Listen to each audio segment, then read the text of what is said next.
Hello, my name's Will, My name's Ian. and we're from Creeper, and we're going to talk about creativity and the impact that has on our lives, and it has done since we were children.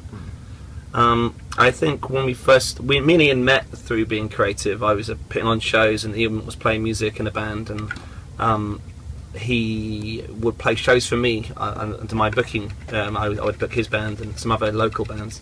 So we kind of met in a creative way to begin with anyway.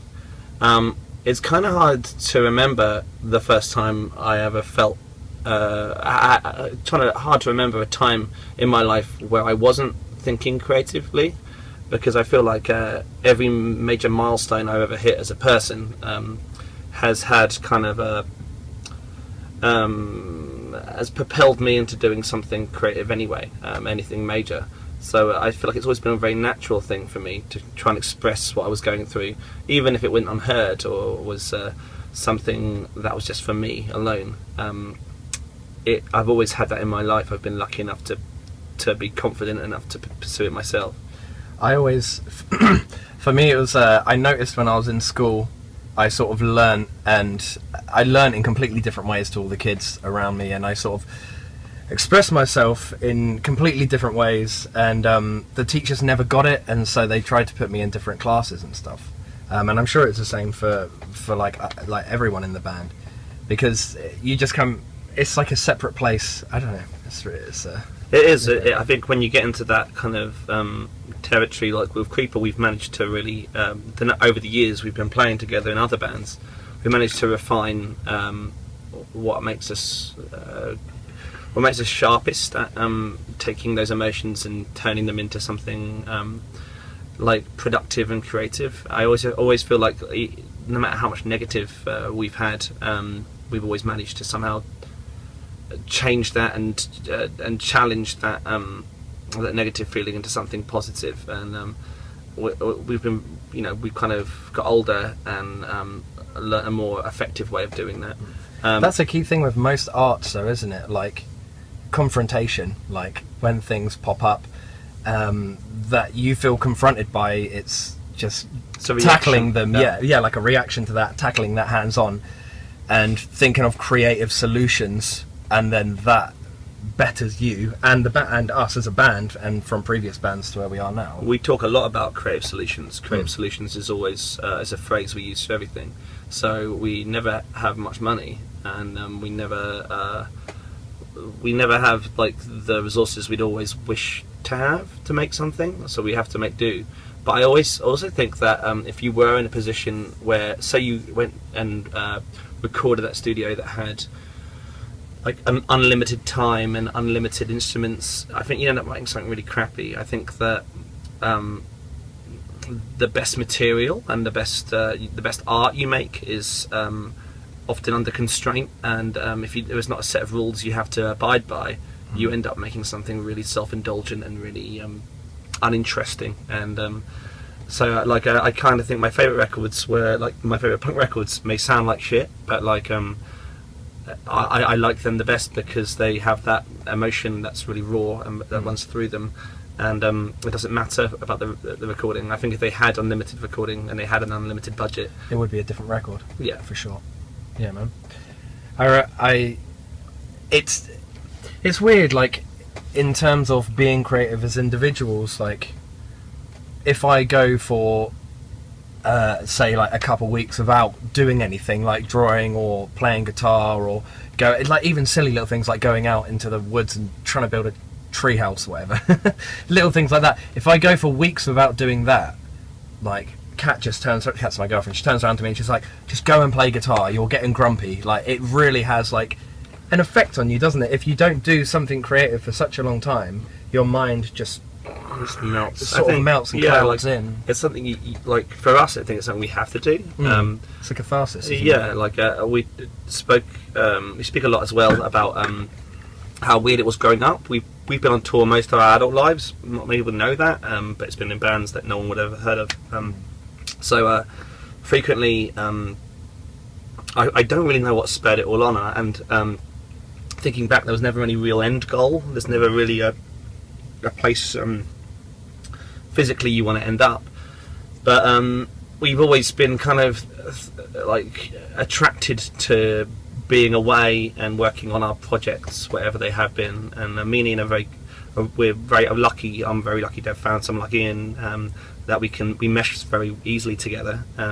But what I've found with Creeper, we address quite a lot, is going on tour for a good period of time and coming back home and then going away again.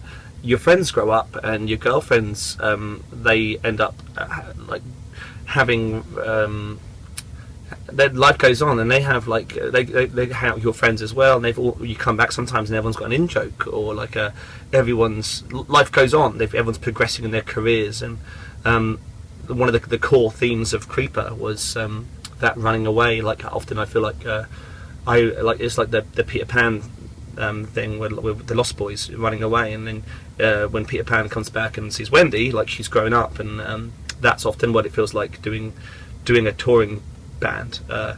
The world carries on while you're gone, but you're in suspended animation. You're kind of in purgatory, forever in purgatory until a bit like Groundhog Day, isn't it? Yeah, it's the same thing every day. You did a show, and you do it for people who do this sort of thing. I often wonder what other people's motivations are. I always try and think about that, but I know what ours are. Ours are always kind of a compulsion to make creative and to make a record, or like we're always thinking in a visual or a record or a graphic or anything, or like a little tune or a motif or something. We're always thinking and always working on things.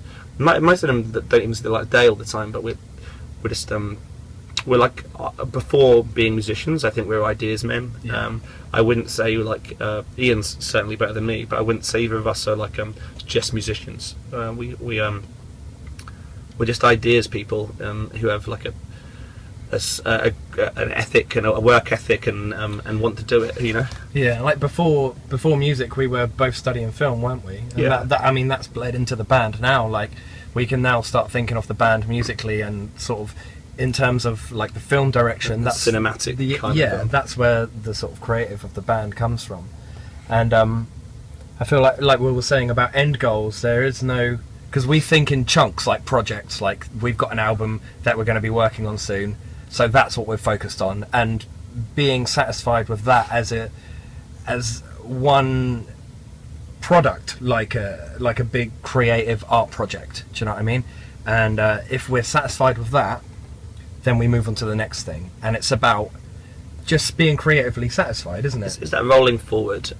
Whether people listen or not is kind of really unimportant. Like it's the process of creating and putting something out into the world that you're happy with. And I always like to think of that Phil Spector line about him talking about there was a producer who was having a conversation. No, it was with Jim Steinman. Sorry, I think Phil Spector and Jim Steinman, they lump them together a lot. It was Jim Steinman, and he was talking about his producer friend who he asked him, you know, why do you make these records? Why do you put this stuff together? What's that about? And he said, I write these records for one kid in Connecticut. There's one kid I write them for. Like I make these records, I spend all this money on them, and I put them out, and but I don't look at the sales or the reviews, because in my head I'm making it for one kid in Connecticut, and the kid in Connecticut isn't real. He's this kind of fictional character he's made up, and the kid in Connecticut goes out to the record store every day. He puts his record out, and his new record, and he buys it, and he comes back home and he puts it in his Discman, and he sits with headphones on underneath his duvet and listens to every little tiny detail and notices every subtle little thing this guy's done to the record, and he's writing it for that one person. And now it's not important that person exists, but you need to always be writing for that kid in Connecticut, and that's what we've been trying to do all this time. Sure. And it's really important to have people that are into our band be creative off the back of our band as well. Not important, but it's great. Like it's happened and it's happening, and that's all we ever wanted. Like the things that really inspired us when we were younger got us to a certain place where we wanted to create music and create everything else. So for us, it's about it's about mental health as well. Like of course. What keeps you for, often, like all of us, from falling off the edge of the world is being creative. It anchors us, I think, to a degree. And so seeing other people inspire, like trying to promote our way of life where you're being creative all the time, I think it's healthy. It's a really healthy thing. And so when we see that reaction in the audience, and that they're going away and doing things of their own, like, that's the greatest reward, really. Like, yeah. Definitely. Other than the catharsis, like, of us creating things and it making us internally better, but like having other people create things, and then we see other people look at their artwork and go, "Oh, this is great," and then they create things, and it's just a continuous cycle, and it's great. It's more really cool. more than you can ever ask for, really. I think that's it.